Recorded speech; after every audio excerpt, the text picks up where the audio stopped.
Okay guys, so now I'm going at this thing with the heat gun to reflex the tips. As you can see from the char on the outside of the wood and the way the rawhide is split, I'm being a little aggressive with it. I'm going to sand all that off anyway. And this is part of the static limb. It's going to be not bending, so I don't really mind the fact that it's charring up. It's really not going to affect anything. The main thing is I don't want to hurt the rawhide down here so it doesn't unravel down the bow. I'll be tying this part off later, but this part I can sacrifice. It'll help protect the wood a little bit too. So I'm just heating and using clamps. I made a sort of a pseudo, just a little guide of a form. Not really much of a form, just a little guide of a form.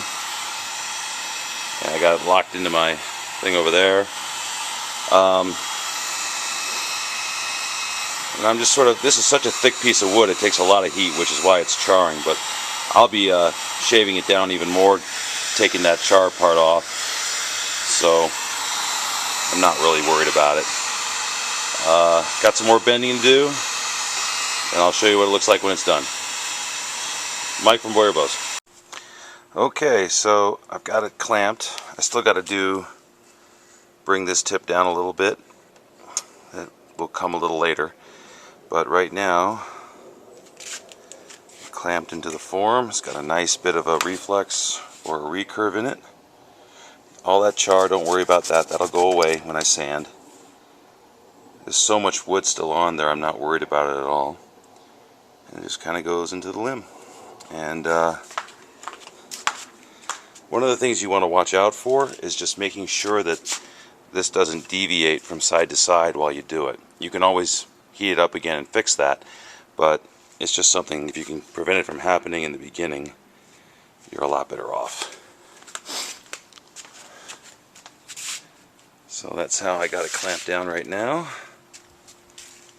and we'll see if there's any twist or anything when we take it off. But in the meantime, we're going to have to do that to this side as well. But that's where we are, and that's how I do it, just a little heat. You can put oil on the bow as well. I feel like Osage doesn't need it as much, but if you do use it, it could prevent some of that charring if that's a issue. Another thing you can do is wrap the area you're going to heat up with like an old t-shirt, strips of an old t-shirt that have been saturated with water, and then wrap that with tin foil, and then use your heat gun on it, and you get kind of a localized steaming that happens as well. To me, it's just, with Osage, you don't need to get that crazy. Osage is so malleable that it isn't necessary, but there you go. And I'll do the other side, fix that tip up a little bit, and then show you what it all looks like when we're done. And after that, it's just tillering and making it pretty. So, Mike from Boyer Bows, we'll see you soon.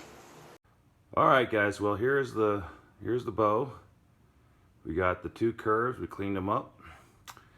And I just cut a couple of temporary knocks just for my tillering string in each limb. I sort of did a quick reduction of the limbs and an eyeball of a tiller on the out of the press, just to see that there were no major hinges or no major. I wanted the limbs bending to a degree evenly before I get them anywhere near the tillering tree, because then it just prevents me from having an explosion on the tree. The bow is already starting to get a little light, so I'm getting a little paranoid. I figured it's time to get it on the tree and see what we got. So here we go. I'm going to try to do this with one hand.